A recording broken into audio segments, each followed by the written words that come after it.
Je m'appelle Hélène Martin. J'ai 58 ans et il y a 3 semaines, mon monde a basculé avec 6 numéros clignotants sur un billet de loto d'une valeur de 62 millions d'euros.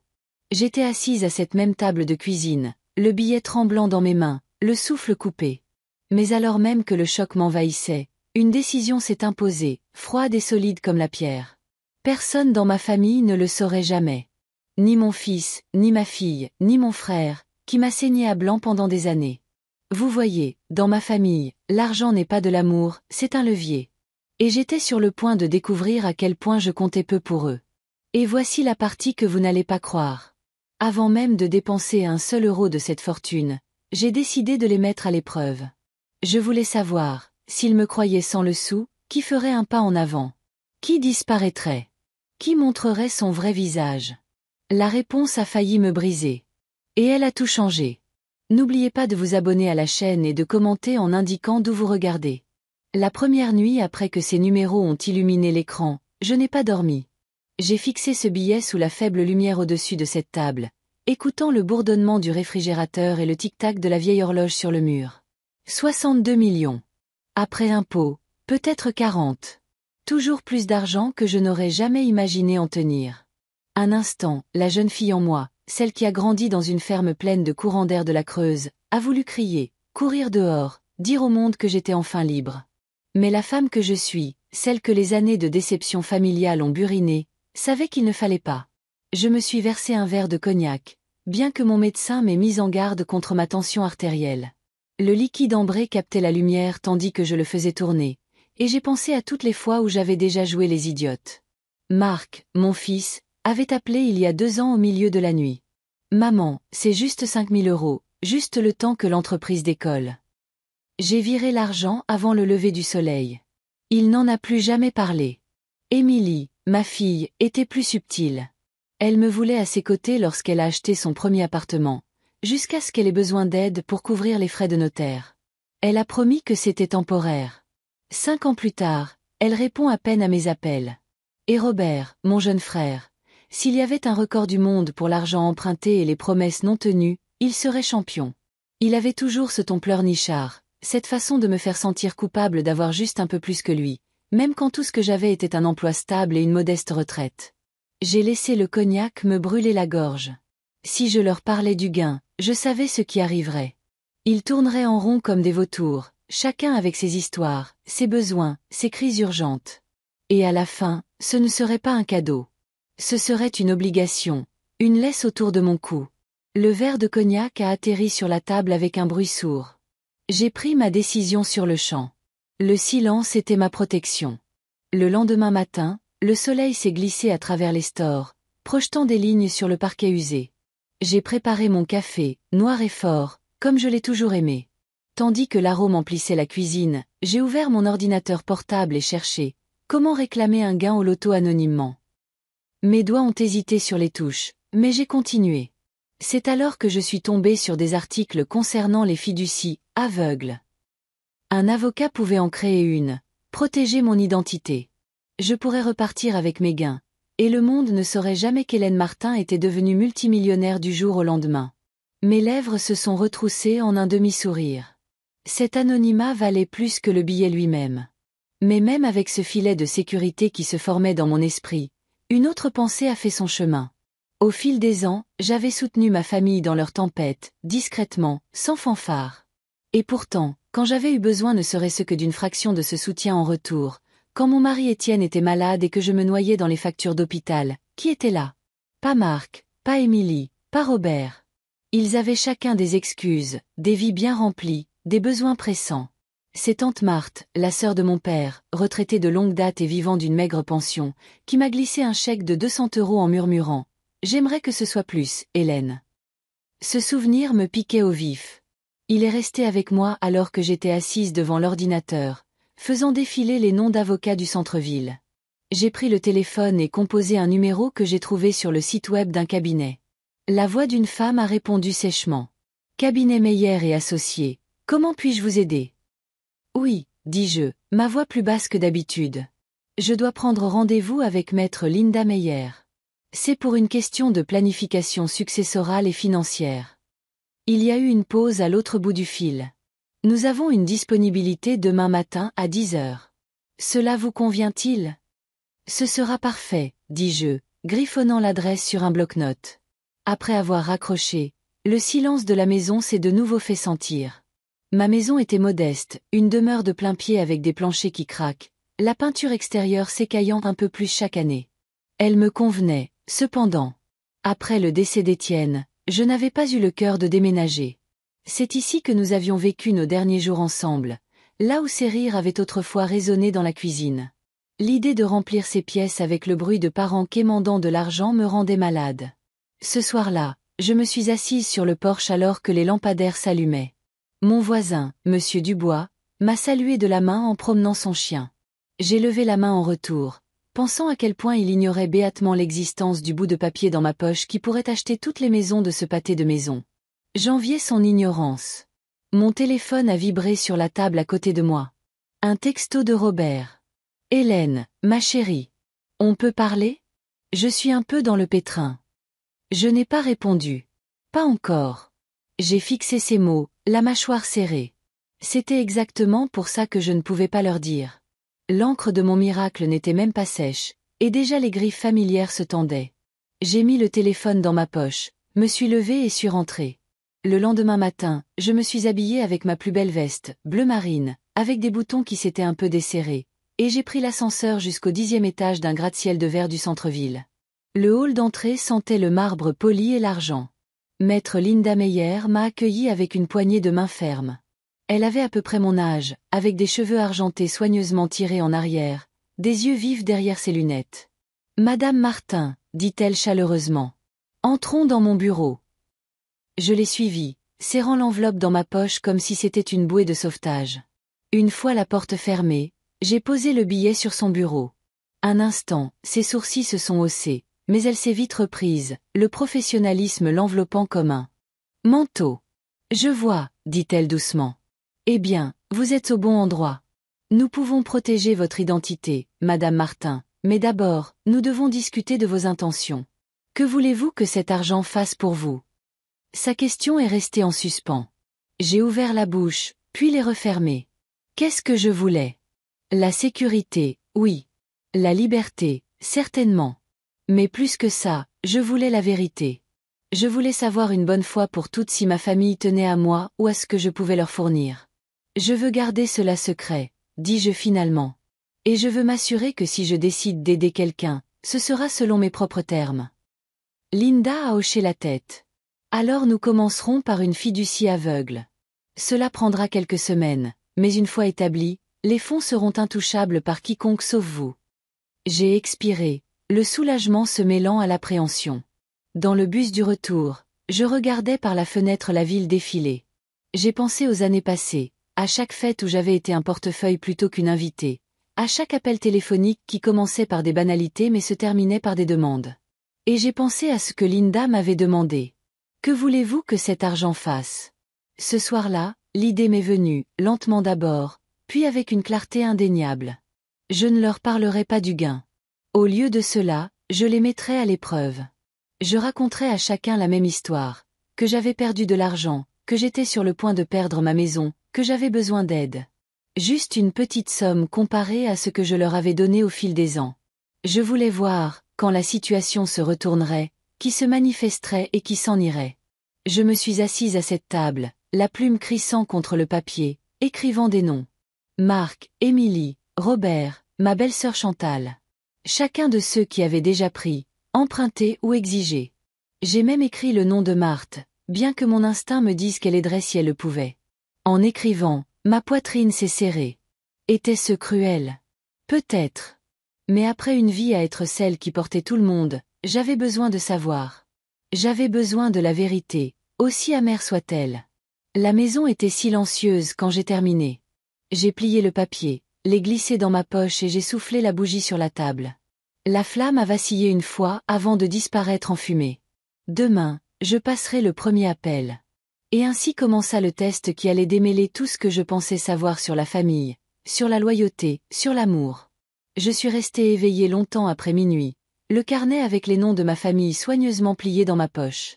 La maison était silencieuse, comme elle l'avait été depuis le décès d'Étienne. Je pensais autrefois que le silence était le plus cruel des compagnons qu'une femme puisse avoir. Maintenant, après des années à être vidée par les personnes mêmes qui se disaient ma famille, j'avais appris à traiter le silence comme un allié. Il ne me prenait rien. Il ne mentait pas. Il ne déguisait pas le besoin en amour. Mon esprit revenait sans cesse au passé, rejouant des moments que j'avais autrefois essayé d'enterrer. La première fois que j'ai réalisé que l'argent passerait toujours avant moi dans cette famille, c'était quand j'avais 17 ans. Je venais d'être acceptée à l'université de Lyon. Je me souviens être entrée dans la cuisine, la lettre à la main, le cœur battant de fierté. Ma mère a souri faiblement, mais mon père a secoué la tête. On ne peut pas se le permettre, Hélène. Pas à moins que tu ne prennes des prêts. Robert était assis à table, plus jeune que moi de 5 ans, aspirant ses céréales. Il n'a pas levé les yeux. Cette nuit-là, pendant que mes parents se disputaient sur le coup, ma mère a chuchoté. Peut-être que Robert nous facilitera la vie un jour.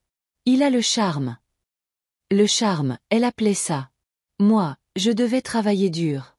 D'une manière ou d'une autre, le charme a toujours semblé plus précieux à leurs yeux. J'ai cumulé 2 emplois à temps partiel pour payer mes études.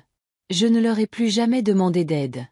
Mais chaque fois que Robert voulait quelque chose, une colonie de vacances, des livres, sa première voiture, il trouvait toujours un moyen. Parfois, c'était mes économies qu'ils empruntaient. Parfois, c'était un chèque à mon nom.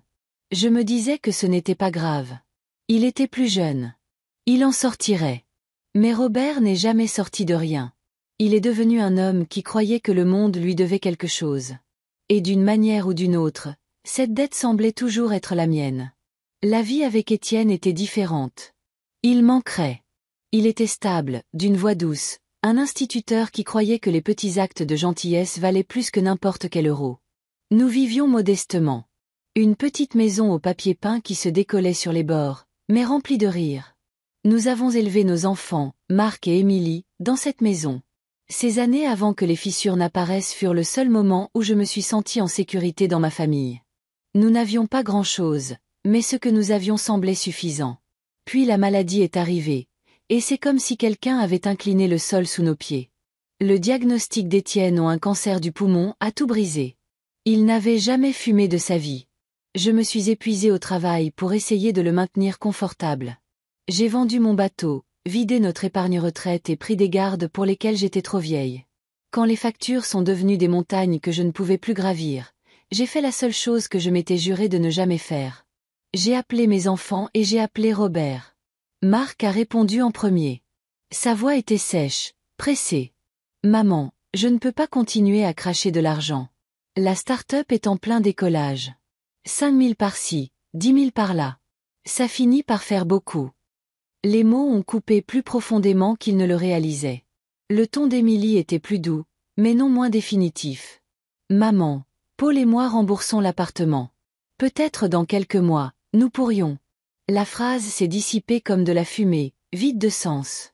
Et Robert? Eh bien, Robert a soupiré au téléphone comme si j'avais gâché sa soirée. J'ai mes propres dettes, Hélène. Tu devrais peut-être refinancer la maison. C'est ce que les gens font. Je me souviens être assise à la table de la cuisine cette nuit-là, Étienne endormi dans l'autre pièce, la tête entre les mains. Aucun d'entre eux ne pouvait se donner la peine de se tenir à mes côtés alors que je me noyais. Seule Marthe, la sœur de mon père, retraitée et vivant d'une pension qui couvre à peine ses courses, est venue. Elle a pressé 200 € dans ma paume avec des doigts tremblants. J'aimerais que ce soit plus, a-t-elle chuchoté. Je lui ai dit que c'était assez. Mais la honte d'avoir besoin d'elle et la gratitude que je ressentais en égale mesure sont restées avec moi. Quand Étienne est décédé 6 mois plus tard, Marc et Émilie sont venus à l'enterrement en vêtements noirs et raides, consultant leur téléphone entre 2 condoléances. Robert s'est tenu au pupitre pour prononcer un grand discours sur l'importance de la famille, puis il est parti tôt pour prendre un vol pour Las Vegas. Le vide de tout cela est resté avec moi plus que les mots. « Maman, tu iras bien », a dit Marc, me tapotant l'épaule d'une main, ses clés de voiture déjà dans l'autre. Appelle-moi si tu as besoin de quoi que ce soit. Émilie a offert la même chose, sa voix flottant comme si elle savait que je ne le ferais jamais. Robert m'a serré dans ses bras, empestant l'eau de Cologne et le whisky, et a marmonné, « Reste forte, ma sœur. Reste forte. » Comme si la force seule était censée remplacer l'amour. J'ai essayé de chasser ces souvenirs alors que je fixais la flamme de la bougie sur la table de ma cuisine des années plus tard. Mais ils avaient une façon de revenir, surtout maintenant que j'avais quelque chose qu'aucun d'entre eux ne savait, quelque chose qui les exposerait pour ce qu'ils étaient. Ce billet de loto avait fait plus que me rendre riche. Il m'avait donné la chance de balayer toutes les excuses, tous les masques. Je créerais une histoire. Je leur dirais que j'étais fauché, que j'avais perdu de l'argent dans de mauvais investissements, que j'étais sur le point de perdre la maison. Je demanderais 7 000 euros. Pas une fortune, pas impossible, juste assez pour que ça compte, assez pour tester. Pour Marc avec sa nouvelle Mercedes, c'était de l'argent de poche. Pour Émilie et son mari chirurgien, moins qu'un week-end de vacances. Pour Robert, c'était moins que ce qu'il me devait déjà. Je me demandais lequel d'entre eux aiderait et lequel disparaîtrait. La question me tordait les entrailles, un mélange d'anticipation et d'effroi. Voulais-je la vérité? Étais-je préparé à y faire face? Et s'il me décevait encore? Et si la réponse confirmait ce que j'avais toujours craint, que dans ma famille, l'amour n'était qu'un autre mot pour une transaction? La pensée m'a rongé alors que j'étais allongé dans mon lit, jusqu'à ce que le sommeil m'emporte. Le lendemain, je suis allé en ville. L'air était vif d'automne, les trottoirs jonchés de feuilles cassantes. Je suis passé devant le café qu'Étienne aimait tant. Nous nous y asseyions le dimanche matin, partageant un café, parfois rejoints par Marthe, penchée sur ses mots croisés. Maintenant, la banquette était vide, la fenêtre embuée par le souffle d'inconnu. Mon téléphone pesait lourd dans ma poche. Mon pouce a survolé le numéro de Marc. Je n'étais pas prête. Au lieu de cela, j'ai fait défiler jusqu'à Walter. Walter avait été mon voisin il y a 30 ans avant de prendre sa retraite de la gendarmerie. Un homme bâti comme un chêne avec des yeux qui ne manquaient rien. Au fil des ans, nous étions restés en contact, buvant une bière de temps en temps. Deux vieux amis échangeant des histoires de guerre de bataille de différentes sortes. Il a répondu à la deuxième sonnerie. Hélène, ça fait longtemps. Qu'est-ce qui te tracasse? Tu peux me retrouver? Ai-je demandé. J'ai besoin d'un avis. Nous nous sommes retrouvés au café des anciens combattants. Les murs étaient tapissés de drapeaux délavés, de photographies de jeunes hommes qui avaient tout donné. Walter s'est glissé dans la banquette en face de moi. Ses mains croisées, son regard stable. Je lui ai tout raconté, le billet, l'argent, le silence que je comptais garder, et finalement, le test. Il n'a pas interrompu. Sa mâchoire travaillait comme s'il mâchait le poids de tout cela. Quand j'ai fini, il s'est penché en arrière et a laissé échapper un long soupir. Si tu les testes, Hélène, sois prête pour la réponse. Une fois que tu vois qui ils sont, tu ne peux plus l'ignorer. J'ai besoin de savoir, dis-je. Ma voix s'est brisée plus que je ne l'avais prévu. Il a hoché la tête. Alors fais-le. Mais protège-toi. Écris-le. Enregistre-le. Pas pour eux, pour toi. Pour que, lorsqu'ils essaieront de déformer l'histoire plus tard, tu te souviennes exactement de comment ça s'est passé. J'ai dégluti difficilement. Il avait raison. Ma famille avait toujours été maître dans l'art de réécrire l'histoire. J'aurais besoin de preuves, non pas pour un tribunal, non pas pour leur faire honte, mais pour m'ancrer lorsque le doute reviendrait. Ce soir-là, je suis rentrée et me suis assise une fois de plus à la table de la cuisine, la même table où j'avais pleuré Étienne, où j'avais pris d'innombrables repas silencieux, où j'avais fixé le billet qui a tout changé. J'ai sorti un vieux carnet en cuir, celui qu'Étienne m'avait offert il y a des années, et j'ai écrit sur la première page en lettres fermes, le test. En dessous, j'ai listé leurs noms, Marc, Émilie, Robert, même Chantal, ma belle-sœur, et enfin Marthe. Mon stylo a appuyé si fort que l'encre a traversé le papier. Pour chacun, j'ai laissé de l'espace pour noter leurs réponses. Quand j'ai fini, j'ai fermé le carnet et j'ai posé ma main sur sa couverture. La flamme de la bougie a vacillé 1, 2 fois, puis s'est stabilisée. Dans le calme, j'ai chuchoté dans la pièce. Voyons qui se tiendra vraiment à mes côtés. L'horloge a sonné minuit. Demain, les appels commenceraient. Le lendemain matin, après avoir écrit leurs noms dans le carnet en cuir, je me suis réveillée avant le soleil. La maison était silencieuse, mais mon esprit était déjà agité, répétant les phrases que je devrais dire. Pendant des années, ma famille m'avait perçue comme la personne stable, la personne fiable, la femme qui portait le poids sans se plaindre. Maintenant, pour la première fois, je leur demanderais de m'imaginer flancher. Rien que ça me paraissait étranger sur la langue. J'ai préparé une cafetière de café, noire comme du goudron, et je me suis assise à table avec un bloc-notes, esquissant les mots qui me semblaient crédibles. La société dans laquelle j'ai investi s'est effondrée, murmurai-je, testant la phrase dans le silence. La banque commence à s'impatienter. J'ai besoin de 7 000 € juste pour garder la maison. Les mots semblaient étranges, lourds, mais ils sonnaient vrais. Après tout, ce n'était pas si loin de la vérité. J'avais failli perdre cette maison une fois auparavant, quand Étienne était malade. C'est peut-être pour ça que je savais comment formuler le désespoir sans enjoliver. J'imaginais leur réaction en écrivant. Marc soupirerait, rejetterait la faute, me ferait peut-être la morale sur la planification financière comme si je n'avais pas passé ma vie à lui enseigner ce que signifiait la discipline. Émilie semblerait compatissante, mais ses excuses seraient enveloppées dans la douceur de sa voix comme un couteau caché dans de la soie. Robert rirait probablement, prétendrait qu'il aimerait pouvoir aider, puis inventerait une histoire sur le fait qu'il était sur le point de conclure un marché qui changerait tout. Et Chantal, elle claquerait de la langue, chuchoterait aux autres qu'Hélène avait finalement perdu la tête, et savourerait les commérages plus qu'elle n'aurait jamais apprécié de m'aider. La bougie que j'avais laissée sur la table la veille s'était consumée jusqu'à n'être plus qu'un bout. Je me suis frotté les yeux, puis j'ai attrapé mon téléphone. Mon doigt a d'abord survolé le nom de Marc, mais quelque chose en moi a résisté. C'était mon fils, oui, mais je ne voulais pas commencer par lui. Je devais être plus affûté avant de l'affronter, mieux préparé. Au lieu de cela, j'ai fait défiler jusqu'à Émilie. Ma fille avait toujours été la plus douce, celle qui appelait encore pour les fêtes, même si c'était par obligation. Si quelqu'un devait me donner une lueur d'espoir, ce serait elle. J'ai appuyé sur le bouton, porté le téléphone à mon oreille et écouté les sonneries. 1, 2, 3, puis sa voix, claire. Et étudié. Maman, quelle surprise. Tout va bien. J'ai pris une profonde inspiration et l'ai laissé s'échapper lentement, baissant le ton, laissant la lassitude s'infiltrer. Pas vraiment, Émilie. Je n'appellerai pas si ce n'était pas important. Il y a eu une pause. Qu'est-ce qui ne va pas? J'ai laissé le silence s'installer un instant avant de parler, laissant son imagination prendre le dessus. La société dans laquelle j'ai mis quelques économies s'est effondrée.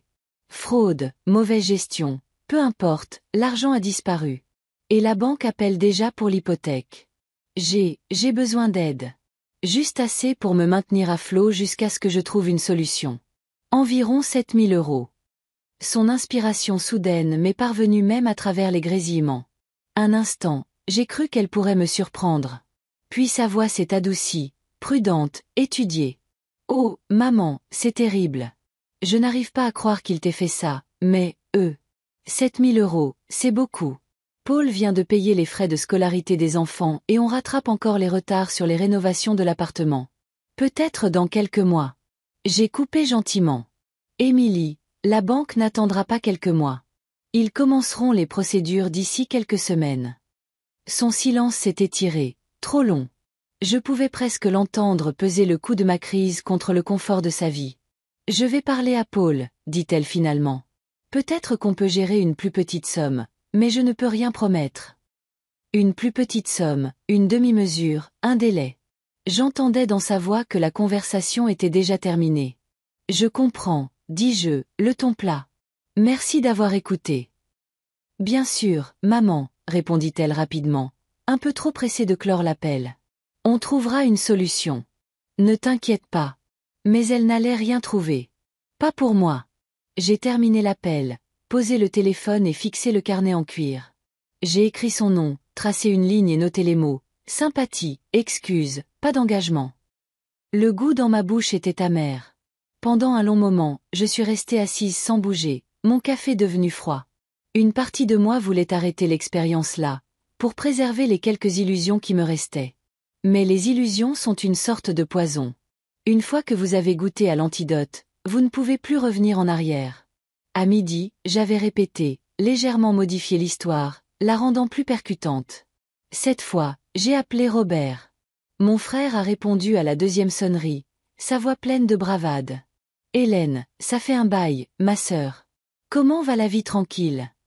Pas si tranquille, ai-je répondu. J'ai des ennuis. Des ennuis. Il a ri. On n'en a pas tous.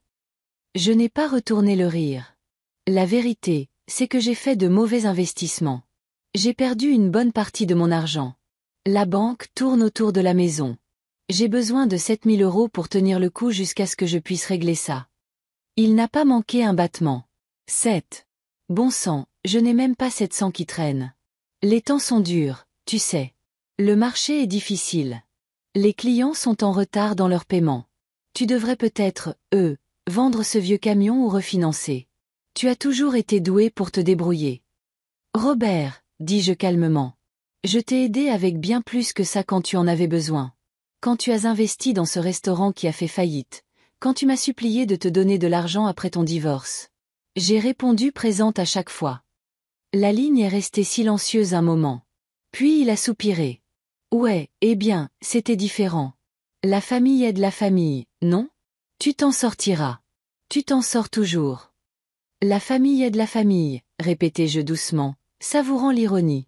Il a changé de sujet, puis m'a demandé si j'avais vu le match du PSG, comme si nous n'avions pas piétiné des décennies de déséquilibre. J'ai terminé l'appel peu après, écrit son nom dans le carnet et noté.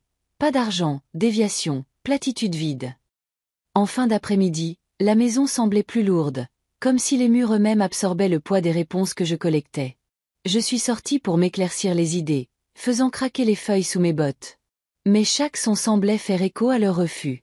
J'ai pensé à Étienne, me demandant ce qu'il dirait s'il était là. Il me dirait probablement de ne pas me torturer, de ne pas mesurer l'amour en euros. Mais même lui admettrait que ce n'était jamais une question d'euros. Il s'agissait de savoir si l'amour existait tout court. Alors que le crépuscule s'installait, j'ai allumé une autre bougie et suis retourné au carnet. 2 noms, 2 échecs. Émilie avec ses excuses. Robert avec ses déviations. Je me suis versé un cognac, les glaçons cliquetant sèchement, et je me suis préparé pour le prochain appel. Le nom de Marc me fixait comme un défi. Quand j'ai finalement composé son numéro, il faisait déjà nuit dehors. La seule lumière dans la maison était la flamme vacillante et la lueur de l'écran du téléphone. Marc a répondu à la 4e sonnerie, sa voix impatiente. « Maman, tout va bien? Je suis au milieu de quelque chose. » J'ai inspiré calmement. « Pas vraiment. Je n'appellerai pas si ce n'était pas sérieux. J'ai fait des investissements et ils se sont effondrés. Je suis à court pour l'hypothèque. J'ai besoin de 7 000 € pour retenir la banque. » Il y a eu une pause, puis un rire sec, sans humour. « Maman, tu aurais dû te méfier. À ton âge, jouer avec des investissements. Allons, je ne peux pas te donner 7 000 comme ça. J'ai des salaires à payer, un nouveau bail de bureau et un lancement de produit. Tu aurais dû planifier. » Les mots ont atterri comme des pierres. J'ai gardé ma voix égale. « Marc, j'ai planifié toute ma vie. Je t'ai donné de l'argent pour ton entreprise quand personne d'autre n'y croyait. J'ai fait des sacrifices pour toi. C'est la première fois que je te demande quelque chose. Son ton s'est durci. Et j'apprécie ça, mais je ne peux pas. Tu te débrouilleras. Tu te débrouilles toujours. » L'écho de l'excuse de Robert. J'ai fermé les yeux, ravalant la bile qui me montait à la gorge. « Je vois, » dis-je simplement. « Écoute, maman. Je t'appellerai plus tard. Je dois filer. » Il a raccroché avant que je puisse répondre. J'ai fixé la ligne morte du téléphone, le poids du silence m'oppressant à nouveau. Lentement, j'ai écrit son nom dans le carnet. Dédaigneux, leçon de morale, refus. Le verre de cognac semblait lourd dans ma main. 3 appels, 3 réponses, 3 preuves de ce que j'avais longtemps suspecté mais jamais voulu affronter. La flamme de la bougie s'est courbée comme sous le poids de mon chagrin. Je me suis penché en arrière dans ma chaise et j'ai chuchoté à la pièce vide. Alors c'est ça, la famille. L'horloge approchait de minuit, et dehors, le monde continuait comme si rien n'avait changé. Mais dans ma maison, tout avait changé. L'expérience avait commencé, et déjà elle révélait plus que ce que j'étais prête à supporter. Et pourtant, je savais au plus profond de moi que je ne pouvais pas m'arrêter maintenant. Demain, il y aurait d'autres noms à appeler, et quand j'atteindrais la fin de la liste, je saurais exactement qui ils étaient, et qui j'étais sans eux. La lumière du matin s'est glissée à travers les stores, un gris pâle qui rendait la cuisine plus froide qu'elle ne l'était. Le carnet était toujours sur la table où je l'avais laissé la veille, les pages déjà marquées par les notes des 3 premiers appels. Émilie, sympathie enrobée d'excuses. Robert, déviation et platitude vide. Marc, leçon de morale et refus. Chaque nom gravait une ligne plus profonde dans la vérité que j'avais eu peur d'affronter. J'ai passé la main sur la couverture en cuir, espérant presque que les mots s'effaceraient, qu'ils pourraient se fondre en quelque chose de plus doux. Mais l'encre ne ment pas. Je me suis versé une tasse de café, bien que cela n'ait guère réussi à me calmer. Ma poitrine était lourde du poids des conversations qui se rejouaient dans ma tête. Pendant des années, je m'étais laissé croire que peut-être, juste peut-être, si jamais j'avais besoin d'eux, ils viendraient. Maintenant, l'illusion se brisait, et je n'étais pas sûre de pouvoir en recoller les morceaux. Pourtant, j'avais commencé ce test, et il y avait d'autres noms à appeler. Le suivant était Chantal, ma belle-sœur, la femme de Robert. S'il y avait une personne qui avait perfectionné l'art du jugement, c'était bien elle. Lors des réunions de famille, elle ne manquait jamais une occasion de me rappeler que je vivais dans une maison si pittoresque, son sourire mince, ses mots enrobés de sucre et de fiel. Elle avait un jour dit à Étienne, à portée de voix, « Hélène est fiable. Peut-être trop fiable. Les gens comme ça ne réussissent jamais vraiment, n'est-ce pas ?» J'avais laissé passer à l'époque, mais le souvenir était resté. Maintenant, c'était son tour. J'ai fait défiler jusqu'à son nom, appuyé sur le bouton d'appel et écouté. Elle a répondu à la deuxième sonnerie, sa voix sèche et efficace. « Hélène, à quoi dois-je ce plaisir ?» J'ai forcé un soupir las. « Chantal, je n'appellerai pas si ce n'était pas sérieux. J'ai des ennuis. » Oh. Il y avait de la curiosité dans son ton, mais aucune chaleur. « J'ai fait de mauvais investissements, » ai-je continué. « La banque me menace. J'ai besoin de 7 000 € pour les retenir. » Il y a eu une pause, et je pouvais presque imaginer ses lèvres se pincer, ses yeux se rétrécir. Puis vint le rire, court, sec, incrédule. « Hélène. Hélène, je me suis toujours demandé quand tu finirais par flancher. Tu as été si moralisatrice toutes ces années, à aider tout le monde, à agir comme si tu avais tout compris. Et maintenant, tu t'attends à ce qu'on te tire d'affaire ?» Ces mots coupaient, même si je ne m'attendais à rien de moins. « Je demande de l'aide, Chantal. La famille aide la famille. Du moins, c'est ce que je pensais. » Elle a ricané. « La famille aide la famille quand ça a du sens. Robert et moi avons nos propres engagements. Tu devrais peut-être vendre ta petite maison. Réduire ton train de vie.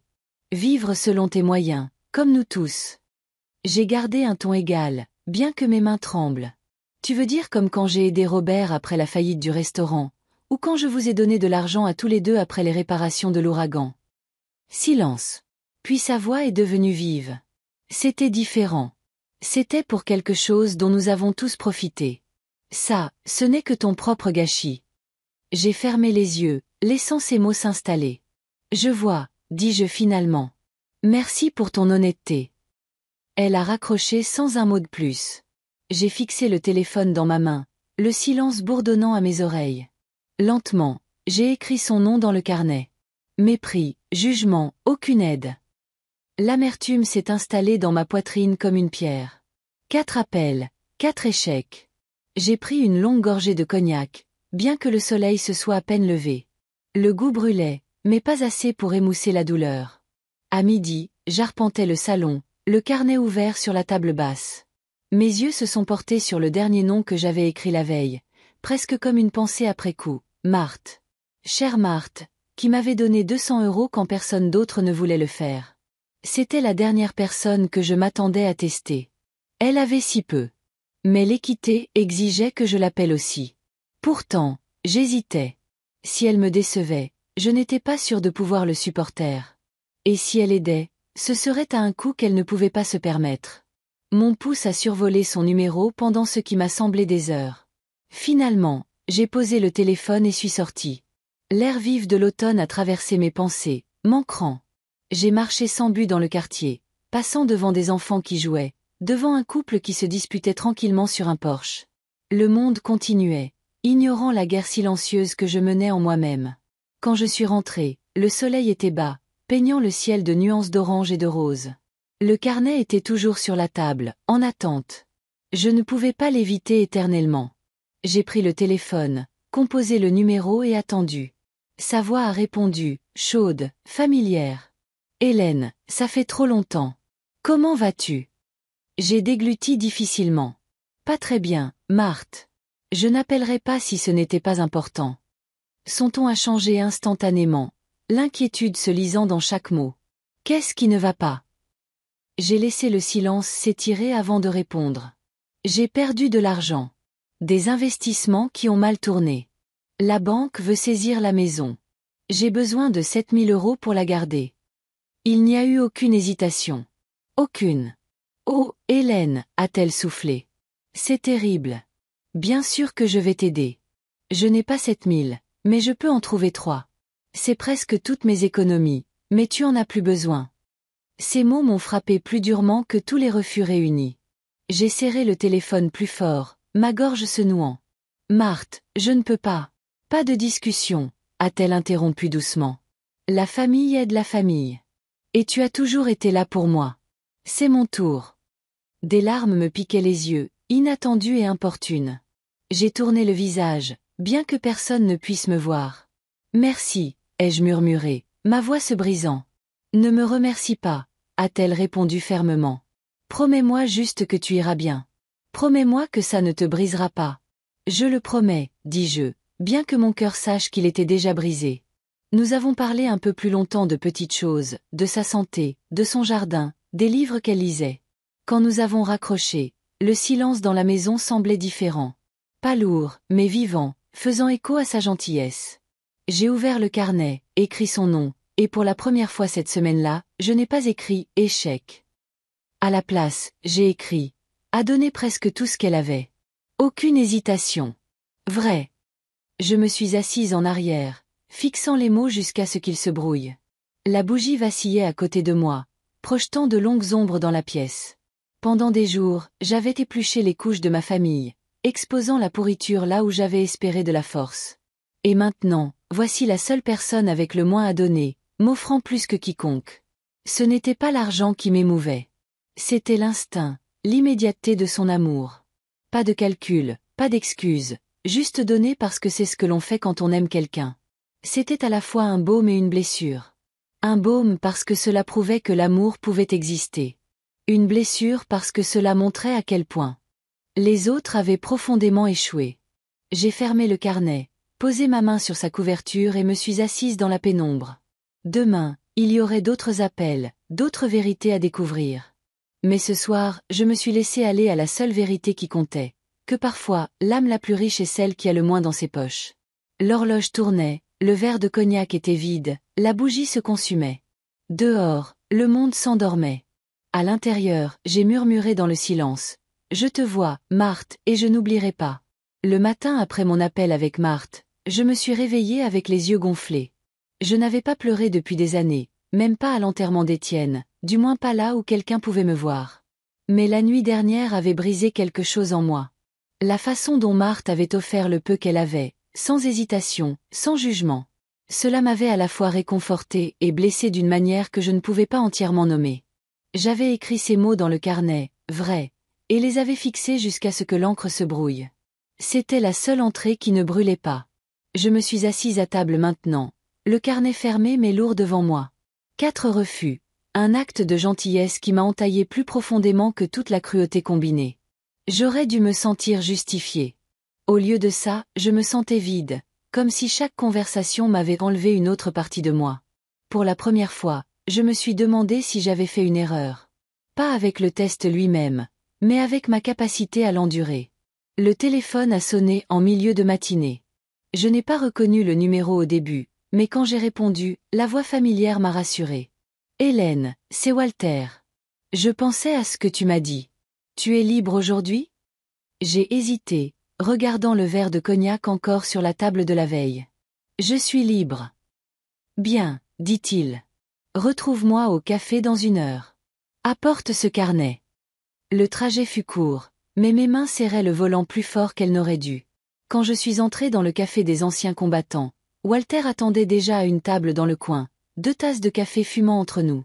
Il m'a examiné, ses yeux perçants notant les rides plus profondes gravées sur mon visage. « Tu as appelé, » dit-il, non pas comme une question. Je me suis assise en face de lui et j'ai posé le carnet sur la table. Il l'a tapoté d'un doigt, puis l'a rapproché. « Raconte. » Alors j'ai raconté. Chaque appel, chaque excuse, chaque silence qui faisait plus mal que les mots eux-mêmes. Et finalement, la voix de Marthe offrant le peu qu'elle avait. Walter s'est penché en arrière, secouant lentement la tête. J'aimerais pouvoir dire que je suis surpris, mais je ne le suis pas. Les gens montrent leur vrai visage quand donner leur coûte quelque chose. C'est pourquoi la plupart ne s'en donnent pas la peine. J'ai l'impression de me déchirer, ai-je admis. Chaque fois que je compose un numéro, j'espère avoir tort. Et chaque fois, je ne le suis pas. Walter m'a étudié. Alors arrête d'espérer. C'est ça qui te tue. Pas la vérité, l'espoir. Je l'ai regardé, les mots frappant plus fort que je ne l'attendais. Il n'était pas cruel, juste direct. C'était toujours sa manière. J'ai besoin de quelque chose, dis-je doucement. Quelque chose qui me maintienne ancré. Une preuve. Parce que je sais ce qui va se passer. Plus tard, quand la culpabilité reviendra, quand ils me regarderont dans les yeux avec leurs mots doux et leurs promesses, je commencerai à me demander si j'ai tout imaginé. Je commencerai à me remettre en question. Walter a hoché la tête. Alors enregistre-les. Note-le. Date-le. Garde tout. Pas pour un tribunal, pour ta fichue santé mentale. On t'a manipulé toute ta vie.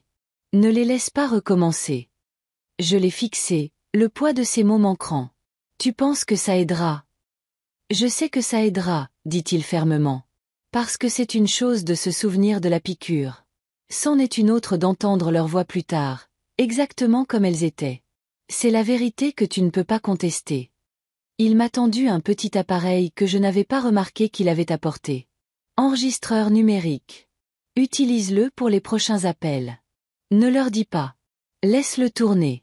Et chaque fois que tu as fini, sauvegarde une copie. Fais une sauvegarde. Tu me remercieras. Je l'ai retourné dans ma main. C'était simple, assez petit pour tenir dans ma poche, mais il semblait plus lourd que de l'or. Walter. Commençais-je, mais il m'a coupé. Tu n'as pas à me remercier. J'ai vu ça trop de fois. Des familles qui saignent une femme à blanc puis la traitent d'égoïste quand elle dit enfin non. Tu n'es pas la première. Tu ne seras pas la dernière. Nous sommes restés assis en silence un moment, sirotant un café qui était déjà devenu tiède. Finalement, il a dit, il y a une autre chose. Tu dois arrêter de t'excuser. Tu as passé ta vie à ménager leurs sentiments. N'adoucis plus les choses. Demande directement. Vois à quelle vitesse le masque tombe. Les mots se sont logés profondément en moi. J'ai réalisé alors que pour chaque appel jusqu'à présent, j'avais adouci le coup, essayé de leur donner une porte de sortie facile. Peut-être qu'une partie de moi voulait encore les protéger d'eux-mêmes. Peut-être qu'une partie de moi voulait encore me protéger de la piqûre. Mais Walter avait raison. Si je voulais voir la vérité, je devais arrêter de la tapoter avec de l'espoir. Ce soir-là, je me suis de nouveau assise à la table de la cuisine, l'enregistreur à côté de mon téléphone, la bougie vacillant faiblement. J'ai appuyé sur le bouton, regardé la lumière rouge clignoter et composé le numéro suivant. Mon cousin Harold. Il n'était pas sur la liste originale, mais après les derniers jours, je voulais élargir le cercle. Il m'avait emprunté de l'argent une fois, il y a des années, pour couvrir des dettes de jeu. Il avait promis de me rembourser. Il ne l'a jamais fait. Le téléphone a sonné, puis sa voix, joyeuse. Hélène, ça fait longtemps. Quoi de neuf? J'ai laissé la lassitude s'échapper de ma voix. J'ai des ennuis, Harold. Des investissements ont mal tourné. La banque menace de saisir. J'ai besoin de 7 000 € pour garder la maison. Son rire était trop fort, forcé. Oh là là, c'est dur. 7, hein? C'est une somme. J'adorerais aider, vraiment, mais tu sais ce que c'est. Les choses sont serrées. Je vais te dire quoi, je vais te mettre sur ma liste de prières. L'hypocrisie m'a fait grincer des dents. Une liste de prières, répétai-je platement. Ouais, dit-il rapidement. Ça m'aide toujours. Pas autant que l'argent liquide, ai-je répondu. Silence, puis le bruit de sa gorge qui s'éclaircit. Eh bien, bonne chance, ma cousine. Je suis sûr que tu trouveras une solution. Il a raccroché avant que je puisse dire un autre mot. J'ai regardé l'enregistreur, sa lumière rouge clignotant toujours, capturant chaque syllabe. Une preuve. J'ai pris le carnet et j'ai écrit. Harold, rire creux, prière. Aucune aide. Plus tard, alors que je me versais un autre cognac, les mots de Walter me sont revenus. Arrête de t'excuser. Arrête d'adoucir. Alors, quand j'ai appelé la personne suivante, ma nièce Kelly, je n'ai pas pris la peine de faire de préambule. Kelly, dis-je, ma voix ferme. J'ai besoin de 7 000 € pour empêcher la banque de prendre la maison. Il y a eu une pause stupéfaite, puis une avalanche d'excuses sur les prêts étudiants, le loyer et un paiement de voiture. Je n'ai pas argumenté. Je n'ai pas apaisé. J'ai juste laissé le silence s'installer jusqu'à ce qu'elle vacille, puis j'ai dit doucement, « Merci d'être honnête. » Et j'ai raccroché. Ça semblait plus net comme ça. Plus besoin de leur donner de l'espace pour décorer leur refus de pitié. Plus besoin d'amortir la vérité. Juste l'essentiel. Quand la bougie s'est consumée cette nuit-là, j'avais rempli plus de pages dans le carnet. Chaque nom un rappel, chaque mot une encre. Mais au lieu de me sentir écrasée, j'ai senti une étrange sorte de force se construire. Peut-être que c'était l'enregistreur dans ma poche ou la voix de Walter qui résonnait encore dans ma tête. Peut-être que c'était simplement la clarté qui vient quand le brouillard de l'espoir commence enfin à se lever. Pourtant, je ne pouvais pas me défaire de l'image de Marthe, sa voix ferme, offrant ce qu'elle ne pouvait pas se permettre de perdre. Cette image brûlait plus vivement que tous les refus, et elle me rappelait que l'amour existait, même si ce n'était que dans un coin de cette famille fracturée. J'ai soufflé la bougie, la fumée s'enroulant dans l'air, et j'ai murmuré dans le noir. Un jour, ils verront. Pas à travers mes mots, à travers les leurs. La lumière rouge de l'enregistreur s'est éteinte, et la pièce est retombée dans le silence. Il y a une sorte de silence particulier qui vous suit lorsque vous vous êtes dépouillé de vos illusions. Ce n'est pas la paix, pas encore. C'est plutôt comme se tenir dans le creux d'une église après le départ de la congrégation, l'air encore lourd d'écho, mais rien de vivant pour le remplir. C'est ainsi que je sentais la maison après ces enregistrements. Chaque mur semblait murmurer. Ils t'ont montré qui ils sont. Ne fais pas comme si tu n'avais pas entendu. Pendant des jours, j'ai réécouté les enregistrements. Le rire creux d'Harold, les excuses confuses de Kelly, même la façon dont la voix de Marthe s'est brisée quand elle a promis une aide qu'elle n'avait pas. L'enregistreur était devenu mon miroir. Je ne me reconnaissais pas dans la femme qui avait l'habitude de lisser la culpabilité de tout le monde, qui hochait la tête, souriait et pardonnait. J'étais plus dure maintenant, plus silencieuse, mais plus affûtée. Et avec cette acuité est venue une pensée. Les tester avec des demandes était une chose, mais que se passerait-il si je les testais avec l'effondrement? Si je les laissais croire que je sombrais rapidement? Non plus seulement en besoin d'aide, mais sur le point de tout perdre. Maison, dignité, peut-être même la vie elle-même. Se pencherait-il pour me soutenir, ou reculerait-il, soulagé de me voir tomber? La pensée a mûri jusqu'à devenir un plan. Ça a commencé avec mon fils, Marc. Il n'avait pas appelé depuis mon histoire de mauvais investissement, et je savais que son silence n'était pas de l'inquiétude. C'était du calcul. Si j'étais fauchée, à quoi servais-je? Mais j'ai décidé de le rapprocher, juste assez pour voir ce qu'il ferait quand le sol semblerait céder sous mes pieds. J'ai composé son numéro tard un soir, l'enregistreur en marche, ma main ferme cette fois. Il a répondu avec des mots secs, comme si je l'avais interrompu dans quelque chose de plus important. « Maman. »« Marc, » dis-je doucement. J'ai laissé ma voix trembler juste assez. Je ne sais pas combien de temps je peux tenir. La banque a rappelé. Ils ont dit que les papiers de saisie pourraient arriver la semaine prochaine. Il n'a pas répondu tout de suite. Je l'imaginais jeter un coup d'œil à sa femme, Sophie, chuchotant derrière une main en coupe. Finalement, il a dit. C'est dur. Qu'est-ce que tu vas faire? J'ai laissé le silence peser lourdement, puis j'ai expiré comme une femme vaincue. Je ne sais pas. Peut-être que je vais juste les laisser la prendre. C'est peut-être plus simple comme ça. Il a changé de ton alors, presque trop rapidement. Eh bien, si tu perds la maison, tu peux toujours aller en maison de retraite. La mère de Sophie a trouvé un bon endroit pour sa tante l'année dernière. Ils ont des plans de paiement. Ma prise s'est resserrée sur le récepteur. Une maison de retraite. Pour lui, j'étais déjà à moitié partie, un fardeau à reléguer dans un coin. Je vois, murmurai-je. Ce serait peut-être mieux, a-t-il continué, sa voix un peu plus enjouée maintenant, comme s'il avait résolu quelque chose. Tu serais entouré de gens de ton âge, repas structurés, personnel médical sur place, plus sûr. J'imaginais Sophie se tenant là, hochant la tête, peut-être même souriant. Mon fils, prêt à me ranger comme un vieux meuble dès que cela deviendrait pratique. Merci, Marc, dis-je doucement, l'enregistreur clignotant de son œil rouge. Tu m'as donné beaucoup à réfléchir. J'ai raccroché avant qu'il ne puisse répondre. Je n'ai pas versé de cognac cette nuit-là. Je voulais que la piqûre reste vive. Je voulais me souvenir de chaque mot sans l'estomper.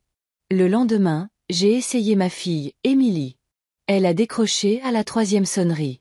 Sa voix était pressée, comme si le monde exigeait toujours plus d'elle. Maman, qu'est-ce qui ne va pas? Il est tard. J'ai forcé un soupir rauque. Je ne pense pas que je puisse couvrir l'hypothèque ce mois-ci. Je pourrais me retrouver à la rue. Sa pose n'était pas de l'inquiétude. C'était de l'hésitation. Le son de quelqu'un pesant le risque contre la récompense. Finalement, elle a dit, si ça arrive, maman, tu peux toujours vendre la maison et emménager avec quelqu'un. Peut-être que l'oncle Robert a de la place. Ou, tu sais, ces villages de retraités ne sont pas si mal. Tu me prendrais chez toi? Ai-je demandé doucement, laissant la question tomber comme une pierre dans l'eau calme. Le silence s'est étiré si longtemps que j'ai cru que la ligne avait été coupée. Puis sa voix est venue, mince, répétée. Maman, tu sais que c'est compliqué. Les enfants, l'espace. Tu ne serais pas à l'aise. Bien sûr, dis-je, ravalant l'acide qui me montait à la gorge. Je ne voudrais pas être un fardeau. Ce n'est pas ce que je voulais dire, s'est-elle empressée de dire. C'est juste que... Mais je l'ai coupé. Merci, Émilie. Je vais trouver une solution. J'ai terminé l'appel, la lumière rouge clignotant comme un battement de cœur sur la table. Cette nuit-là, j'ai écrit dans le carnet, Marc a offert une maison de retraite. Soulagement empressé dans son ton. Émilie n'a même pas pu dire le mot oui. Son silence a parlé plus fort que n'importe quel refus. Je fixai les mots jusqu'à ce que ma main se crispe.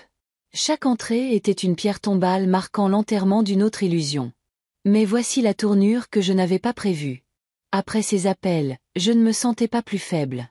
Je me sentais plus forte, parce que chaque fois qu'ils se révélaient, le masque que j'avais construit pour eux se fissurait davantage.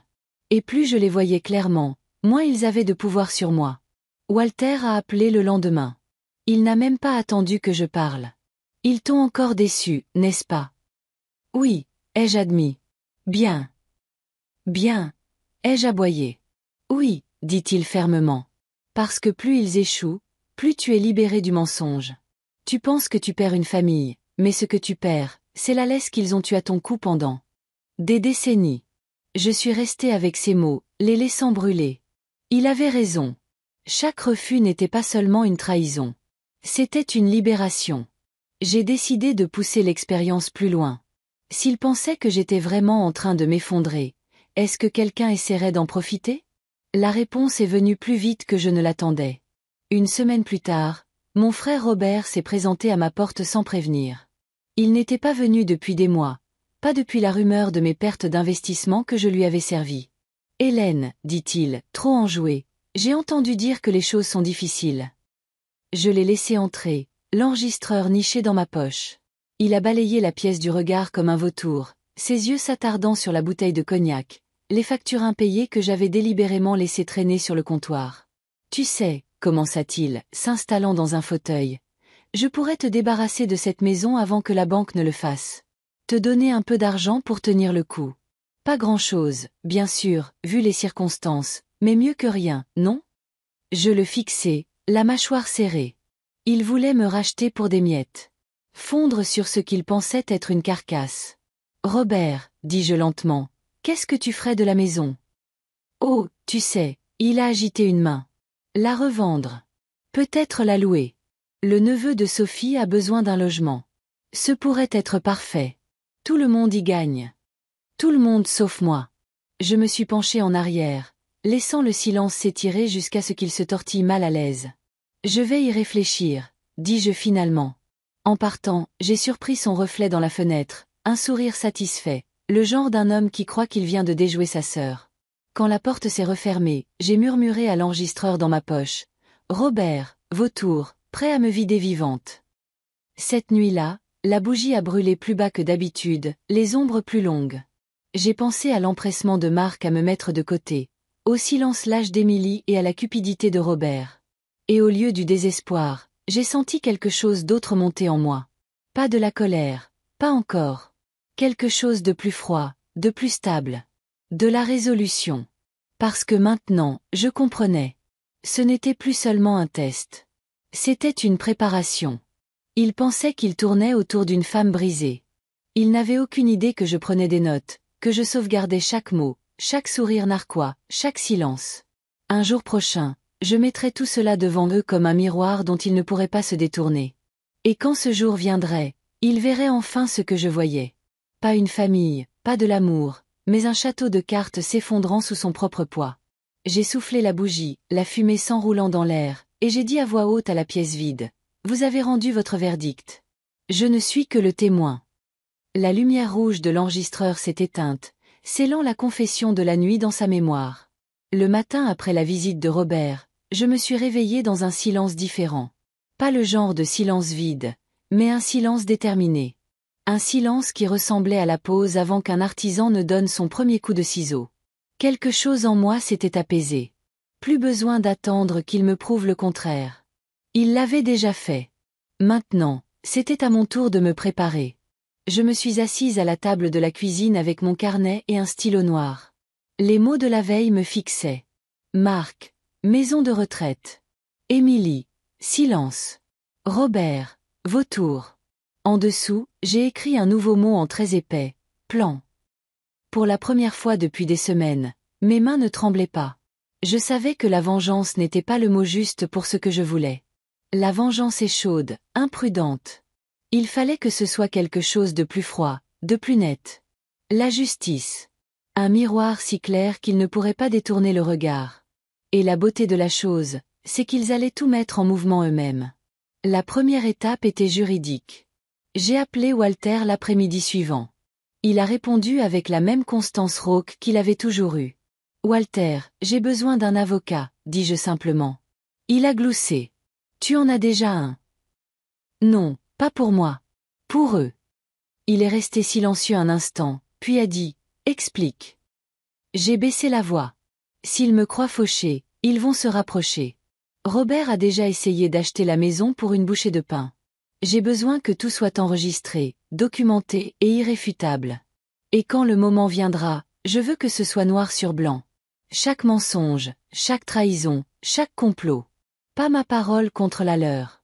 Des signatures sur papier, des enregistrements. » Walter a sifflé bas. « Tu montes un dossier. »« Je construis un miroir, » ai-je corrigé.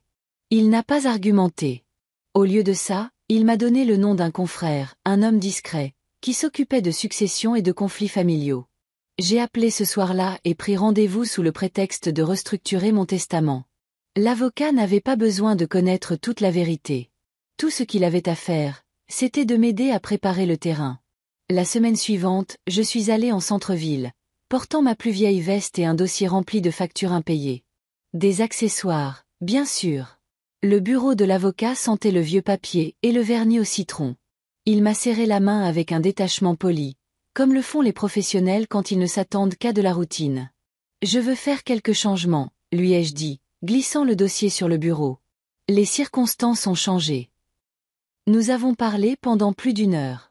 J'ai posé des questions sur le fonctionnement des testaments, la division des successions et les droits que les enfants ou les frères et sœurs pouvaient revendiquer.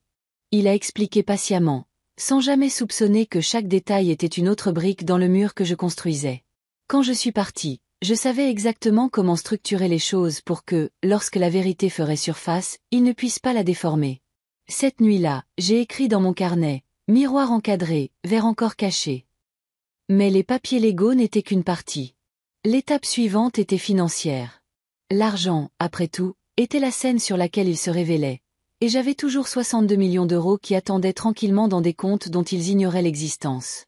J'ai pris rendez-vous à la banque, cette fois dans un tailleur que je n'avais pas porté depuis des années. Le jeune directeur m'a accueilli avec une chaleur professionnelle, mais j'ai vu l'étincelle dans ses yeux quand j'ai glissé les documents sur son bureau. Des comptes ouverts au nom de fiducie, non liés directement à moi, des clauses de confidentialité en béton.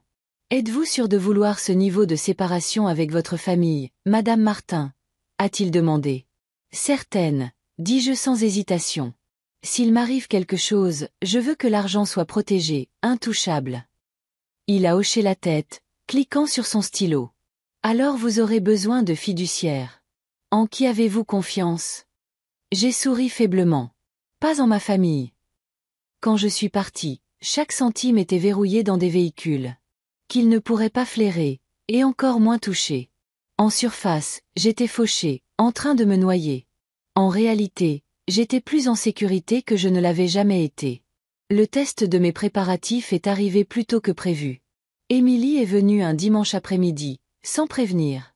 Elle se tenait sur mon seuil, tenant un plat à gratin comme une offrande de paix. « Maman, dit-elle en forçant un sourire. Je pensais que tu aimerais avoir de la compagnie. » Je l'ai laissé entrer, observant attentivement. Ses yeux se sont posés sur la pile de fausses factures que j'avais laissées bien en vue. Elle s'est assise à table, ses mains tripotant le torchon. « Émilie, dis-je doucement. Ça me fait plaisir de te voir. » Elle a hoché la tête, puis a lâché. « Maman, as-tu pensé à vendre la maison? C'est trop pour toi toute seule. Et si la banque te harcèle? » Sa voix s'est éteinte. J'ai incliné la tête. « Et si je vendais, où irais-je? » Elle a hésité, puis a offert un rire cassant. « Eh bien, Marc a mentionné une maison de retraite, où tu pourrais venir rester avec moi, je suppose. Juste pour un petit moment. » Ça semblait généreux en surface, mais j'ai entendu le piège. Juste pour un petit moment. Assez longtemps pour apaiser sa conscience, pas assez longtemps pour la déranger. J'ai souri gentiment. « C'est gentil de ta part, Émilie. Je vais y réfléchir. » Elle est partie peu après, le gratin intact.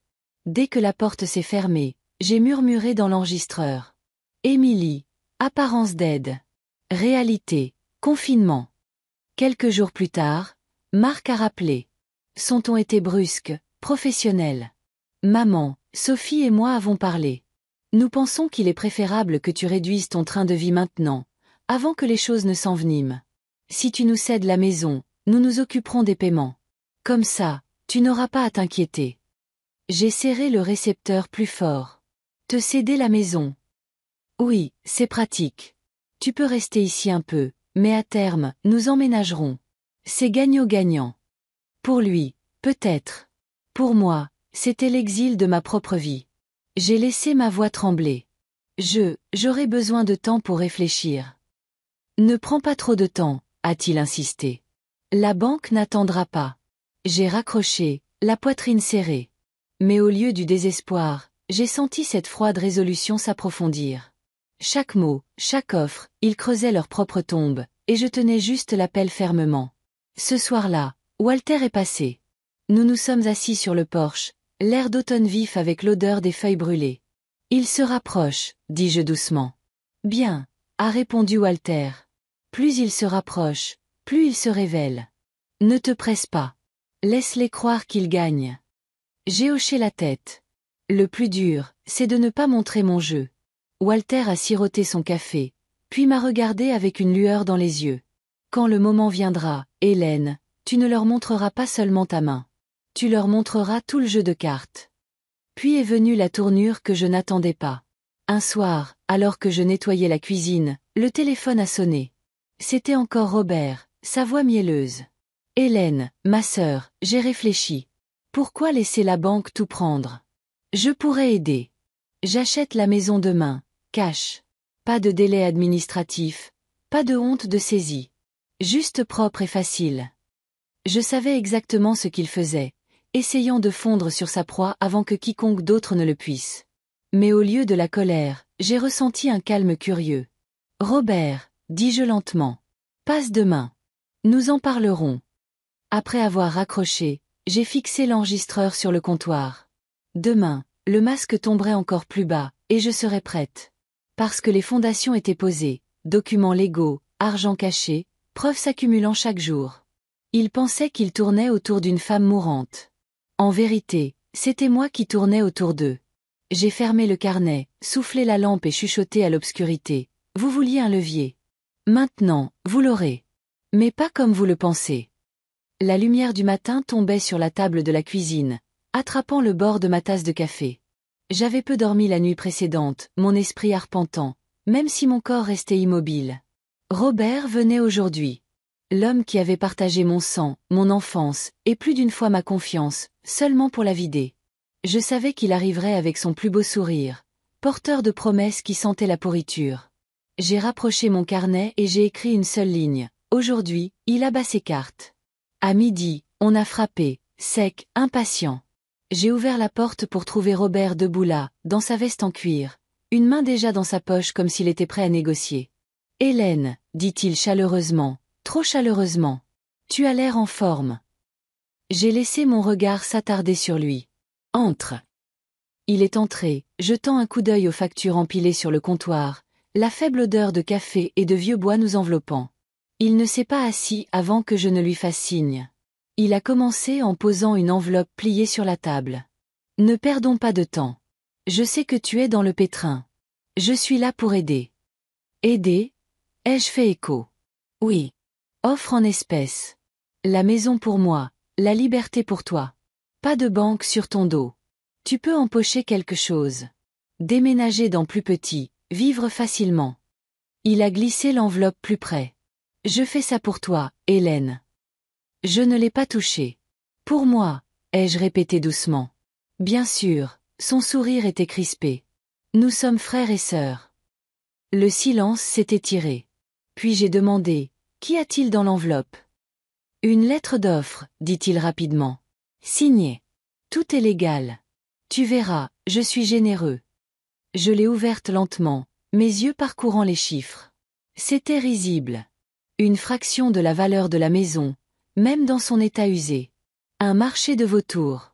J'ai posé le papier à plat, le lissant avec ma paume. Robert, tu offres moins de la moitié de sa valeur.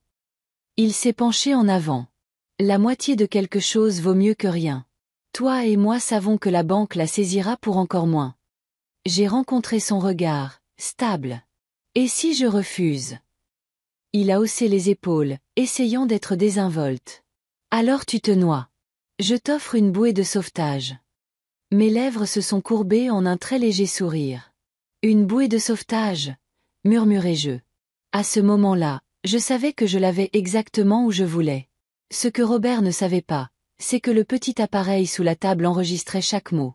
Sa bouée de sauvetage serait une autre pièce du puzzle, un autre éclat de preuve montrant qui il était vraiment quand le masque tombait. Mais je n'avais pas fini. Robert, dis-je tranquillement, me donnerais-tu un jour pour réfléchir, pour parler avec Marc et Émilie? Son expression a vacillé, puis s'est crispée. Hélène, n'entraîne pas tes enfants là-dedans. Ils ne feront que compliquer les choses. J'ai incliné la tête. Et pourquoi cela te dérangerait-il? Il a forcé un rire. Ça ne me dérange pas. Je ne veux juste pas que tu sois stressé. J'ai hoché la tête lentement. Un jour. Demain, nous reparlerons. Il s'est levé à contre-cœur, m'a tapé sur l'épaule comme si nous étions encore des enfants, et est parti. Je suis. Soir, ils se rassembleraient tous. Robert apporterait le contrat. Marc ferait valoir sa demande. Émilie essaierait de faire la paix. Et moi, je serais assise, écoutant, enregistrant, les laissant se montrer. À la fin, quand chaque masque serait tombé, je tirerais le rideau. Walter a sifflé bas. Froid, chirurgical. Il le faut, dis-je. Ce n'est pas de la vengeance. C'est la vérité. Mais au fond de moi, je savais que c'était les deux. Le lendemain soir, le soleil était bas, teintant les fenêtres d'or. J'ai placé l'enregistreur sous la table, caché mes prêts. Le contrat était à côté de moi, intact. À 18 heures précises, on a frappé. Robert est entré le premier, avec une démarche arrogante, les papiers sous le bras. « Bonsoir, Hélène », dit-il en me tapant dans le dos. « Faisons ça vite. » Quelques instants plus tard, Marc est arrivé, la mâchoire serrée, ses yeux se posant instantanément sur l'enveloppe dans la main de Robert. « Alors, c'est vrai, lança-t-il. Tu envisages ça? » Émilie est arrivée en dernier, silencieuse.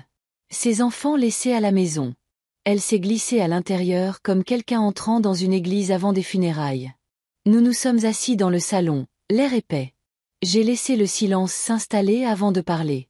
Ce soir, dis-je, nous réglons ça une bonne fois pour toutes. Robert s'est penché en avant, laissant tomber les papiers sur la table basse. Le voilà. Paiement cash. Pas de banque, pas d'attente. Tu signes, Hélène, et tu es libre. Marc a éclaté de rire. Libre. Il t'arnaque. Maman, ne sois pas idiote. Cède-moi l'acte de propriété. Gardons-la dans la famille. Je m'assurerai qu'on s'occupe de toi. S'occuper de toi? A ricané Robert. Tu la saigneras pire que je ne le ferai jamais. Mieux vaut moi que toi, a rétorqué Marc. Émilie a levé les mains, la voix tremblante. Arrêtez, tous les deux. Il ne s'agit pas de nous. Il s'agit que maman soit en sécurité. Leurs voix se sont élevées, s'entrechoquant comme des couteaux dans un tiroir. Je suis restée immobile, les mains jointes, laissant la scène se dérouler. Finalement, Robert a frappé la table. Hélène, choisis. Maintenant. Je l'ai regardé, puis Marc, puis Émilie. Leurs visages racontaient l'histoire mieux que n'importe quel mot. L'avidité, le désespoir, la peur. La famille mise à nu. J'ai laissé le silence s'étirer jusqu'à ce que même l'air semble se pencher.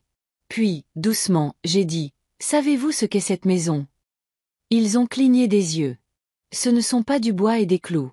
Ce n'est pas une superficie ou une valeur nette. C'est un miroir. Et ce soir, vous m'avez tous montré exactement qui vous êtes. Robert a froncé les sourcils. De quoi diable parles-tu? J'ai attrapé l'enregistreur sous la table et l'ai fait glisser en vue. La lumière rouge a clignoté une fois avant de s'éteindre. Marc s'est raidi. Les yeux d'Émilie se sont écarquillés. Robert a pâli. Chaque mot, dis-je froidement. Chaque menace, chaque marché, chaque supplique, enregistrée. La pièce s'est figée. Vous êtes venu ici ce soir en pensant que j'étais acculé, ai-je continué. Mais c'est vous qui étiez sur scène. Et la vérité que vous avez montrée, ça vaut plus que n'importe quelle maison. Robert s'est levé d'un bond. Tu ne peux pas. Je l'ai déjà fait. Ma voix l'a transpercé. Et demain, la banque l'entendra. L'avocat l'entendra. Et si je dois le faire, le monde l'entendra. Alors, assieds-toi. Il l'a fait, lentement. J'ai regardé Marc, son visage rouge de colère, et Émilie, ses yeux remplis de larmes. Il ne s'agissait jamais de me sauver, dis-je. Il s'agissait de ce que vous vouliez. Et maintenant, je sais. Le silence a empli la pièce, plus lourd que n'importe quelle dispute. Finalement, je me suis levé, j'ai pris le contrat, je l'ai plié une fois et l'ai glissé vers Robert. Prends ça avec toi, dis-je. Ça ne vaut plus rien maintenant. Il n'a pas bougé. Marc a marmonné. Maman, tu n'es pas obligée. Si, je le suis, ai-je interrompu. Parce que ce soir prouve quelque chose. L'argent ne change pas les gens, il les révèle. Je suis allé à la porte, je l'ai ouverte en grand. Maintenant, partez. Pendant un instant, personne n'a bougé. Puis, un par un, ils l'ont fait. Robert est sorti en trombe le premier, son arrogance disparut. Marc a suivi, la mâchoire serrée, marmonnant entre ses dents. Émilie est restée un instant, chuchotant, « Je suis désolée, maman », avant de se glisser dans la nuit. Quand la porte s'est refermée, je suis restée dans la maison silencieuse. La scène était enfin vide. Le rideau était tombé. Mais au fond de moi, je savais que la pièce n'était pas encore terminée. Il restait un dernier acte. La révélation que j'avais gardée, cachée de tous. La vérité sur le billet. Et quand ce rideau-là se lèverait, aucun d'entre eux ne l'oublierait jamais. La nuit après les avoir tous chassés de ma maison, je n'ai pas dormi. Le silence était épais, rompu seulement par le tic-tac de l'horloge sur la cheminée. Je me suis versé un verre d'eau, me suis assise dans le fauteuil et j'ai fixé l'obscurité. Je rejouais la scène encore et encore, leurs voix élevées, la cupidité qui suintait de chaque mot, le choc dans leurs yeux quand l'enregistreur a clignoté. Pendant des années, je m'étais dit que la famille, c'était tout. La nuit dernière, j'avais appris la vérité. La famille, une fois dépouillée de ses faux-semblants, pouvait être la plus affamée des meutes de loups. Mais il y avait encore une vérité que je n'avais pas mise à nu, une qu'ils n'avaient jamais vue venir. Le billet. Je n'en avais parlé à personne, même pas à Walter. La fortune dormait sur un compte, silencieuse, intacte. Il pensait que la maison était le prix, mais la maison n'était que l'appât. Je me suis penchée en arrière dans mon fauteuil, les coins de ma bouche se resserrant en quelque chose qui n'était pas tout à fait un sourire. Demain, pensais-je, demain, j'en finis. Le matin est venu lentement, des nuages gris s'étirant dans le ciel. Je me suis habillée avec soin, non pas avec ma chemise en flanelle usée habituelle, mais avec une chemise repassée, une veste et des chaussures cirées jusqu'à ce que je puisse presque y voir mon reflet. Je me suis regardée dans le miroir et j'ai à peine reconnu la femme qui me fixait. Pour une fois, je n'ai pas vu la mère fatiguée ou la sœur bousculée. J'ai vu quelqu'un qui avait encore le pouvoir de choisir. À midi, Walter a frappé à la porte. « On dirait que tu vas au tribunal, » dit-il, les yeux plissés. « D'une certaine manière, oui, ai-je répondu. Sauf que les verdicts sont déjà rendus. » Il m'a suivi jusqu'à la voiture, silencieux. J'ai conduit jusqu'à la banque, l'enveloppe nichée dans ma poche intérieure. Pas le contrat que Robert avait brandi, pas les faux actes que Marc avait suppliés. Cette enveloppe était simple, scellée, portant la seule chose qui comptait. Une copie de ma réclamation, la preuve du compte du loto, la preuve que 62 millions d'euros étaient déjà sécurisés. Mon avocat l'avait rédigé discrètement des semaines auparavant, à ma demande. Quand je suis rentrée, une tempête approchait. L'air était lourd, chargé. J'ai pris le téléphone et composé. Émilie, dis-je. Amène Marc. Amène Robert si tu dois le faire. Ce soir, une dernière fois. Après ça, il n'y aura plus de réunion. Elle a hésité. Maman, tu es sûre? Oui, dis-je fermement. Ce soir. 20 heures. La pluie avait commencé quand ils sont arrivés. Les essuie-glaces crissaient dehors, les phares balayant l'allée. Ils sont entrés, trempés, mal à l'aise, leurs yeux se posant sur la table vide. Pas de contrat cette fois. Pas de mise en scène. Juste moi, le vieux fauteuil et l'enveloppe posée sur la cheminée. Marc fut le premier à parler. Maman, qu'est-ce que c'est que ça? Un autre tour, a rouspété Robert. Je n'ai pas le temps pour les jeux. Émilie planait près de la porte, le visage pâle. Je leur ai fait signe de s'asseoir. Ça ne sera pas long. Pendant un instant, personne n'a bougé. Puis, à contre-cœur, ils se sont installés. La tempête secouait les fenêtres, le tonnerre grondant au loin. Vous êtes venu ici la dernière fois, commençai-je lentement, en pensant que la maison était tout. En pensant que j'étais acculé, désespéré. Vous avez montré les crocs, et je vous ai vu. Mais la maison n'a jamais été le prix. Leurs sourcils se sont froncés. De quoi tu parles? A demandé Marc, l'irritation montant. Je me suis levé, me suis dirigé vers la cheminée et j'ai pris l'enveloppe dans ma main. Le papier était rigide, son poids plus lourd qu'il n'aurait dû l'être. Il y a 3 semaines, dis-je, j'ai gagné 62 millions d'euros au loto. Les mots sont tombés comme des pierres dans le silence. Marc a cligné des yeux, la confusion se tordant en incrédulité. Quoi? Robert a ri, sec et amer. Tu t'attends à ce qu'on croie ça? Émilie a haleté, couvrant sa bouche, les yeux écarquillés. J'ai brandi l'enveloppe. À l'intérieur se trouvent les documents, les preuves, signés et scellés. Je n'ai pas touché un centime. Pas encore. Pour la première fois, l'atmosphère de la pièce a changé. Leurs yeux n'étaient plus sur moi. Ils étaient sur l'enveloppe, comme des loups flairant le sang. Marc s'est penché en avant, la voix urgente. Maman, si c'est vrai, alors on peut tout arranger. Tu n'as pas besoin de lutter. Je peux aider à gérer ça. Tu as besoin de quelqu'un de confiance. Robert a ricané. Confiance. Il flamberait tout en un an. J'ai géré des affaires toute ma vie, Hélène. Laisse-moi l'investir pour toi. Le doubler en 5 ans. Émilie a secoué la tête férocement. Non. Arrêtez. Vous ne voyez donc pas? Il ne s'agit pas de nous. Maman, tu devrais l'utiliser pour toi. Pour une fois, vis pour toi. Je les ai laissés parler, chaque mot s'empilant, la cupidité et le désespoir se mêlant au déni.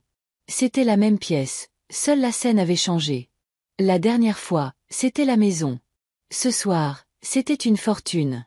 Et encore une fois, ils se sont révélés. J'ai reposé l'enveloppe sur la cheminée et je me suis retourné pour leur faire face. Je voulais voir, dis-je tranquillement. Si vous me croyez fauché, qui se tiendrait à mes côtés? Qui s'en soucierait? Et j'ai vu la réponse. Maintenant, je voulais voir l'autre côté. Si vous saviez que j'avais tout, qui deviendriez-vous? Leurs visages m'en ont dit plus que les mots ne le pourraient jamais. La bouche de Marc s'agitait sans bruit, la panique éclatant dans ses yeux. Robert semblait prêt à bondir à travers la pièce. Émilie. Les yeux d'Émilie se sont remplis de larmes. Vous avez échoué aux 2 tests, dis-je, ma voix aussi stable que la pierre. Quand vous pensiez que je n'avais rien, vous m'avez abandonné. Quand vous pensiez que j'avais tout, vous avez essayé de le réclamer. Aucun de vous ne m'a vu. Aucun de vous ne s'est soucié de ce que je voulais. Seulement de ce que je pouvais donner. Marc s'est levé, les poings serrés. Ce n'est pas juste. Je suis ton fils. Tu étais mon fils bien avant que l'argent n'entre en jeu, ai-je coupé. Et bien avant ce soir, tu m'as montré exactement ce que je signifiais pour toi. Robert a ricané. Et maintenant, Hélène? Tu vas nous rayer? Nous laisser sans rien. Je l'ai fixé, puis Marc, puis Émilie. Mes mains ne tremblaient pas. Ma voix n'a pas vacillé. Oui, dis-je simplement. Rien. Émilie a éclaté en sanglots, s'effondrant sur le canapé. Marc a juré entre ses dents, arpentant la pièce comme un animal en cage. Le visage de Robert s'est tordu, mais il n'a rien dit. Je suis allé à la porte et je l'ai ouverte en grand, la pluie fouettant le porche. Sortez, dis-je. Personne n'a bougé. J'ai dit, sortez. Cette fois, ils se sont levés. Robert est sorti en trombe le premier, marmonnant des menaces. Marc a suivi, le visage pâle, ses yeux brûlants de quelque chose que je n'ai pas reconnu. Émilie s'est attardée, ses larmes traçant des chemins sur ses joues. Maman, s'il te plaît, ne me ferme pas la porte. Je l'ai regardée dans les yeux, la seule qui avait montré ne serait-ce qu'une lueur de remords. Tu as fait ton choix, Émilie.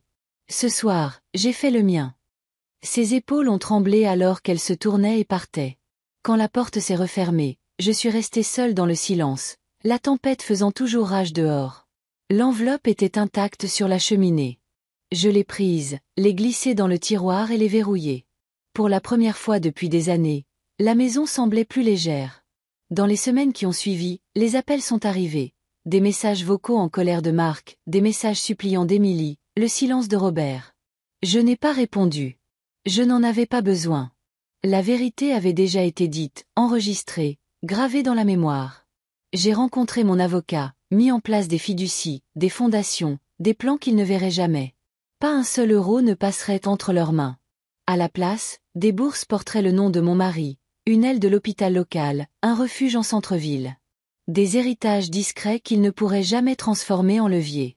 Un après-midi, Walter s'est assis avec moi sur le porche, sirotant son café noir. « Tu as enfin l'air en paix, dit-il. » J'ai hoché la tête. Parce que je le suis. Je sais qui ils sont, et je sais qui je suis. Il m'a étudié, puis a demandé, « Et maintenant ?» J'ai regardé l'horizon, le soleil perçant à travers les derniers nuages de la tempête. « Maintenant, dis-je doucement, je vis. » Et c'est ainsi que ça s'est terminé. Pas avec des cris, pas avec de la violence, mais avec de la clarté. Il pensait que l'argent était un levier. Il pensait qu'il pouvait me plier, me briser, m'utiliser. Mais la vérité, c'est que le levier ne fonctionne que si vous vous laissez soulever ou écraser. J'étais enfin sorti de leur jeu. Les 62 millions étaient toujours intacts, mais leur vraie valeur avait déjà été dépensée, en révélant les visages derrière les masques, en coupant les ficelles qui me liaient. J'étais Hélène Martin, 58 ans. Et pour la première fois depuis très, très longtemps, j'étais libre. Merci de m'avoir accompagné dans ce voyage.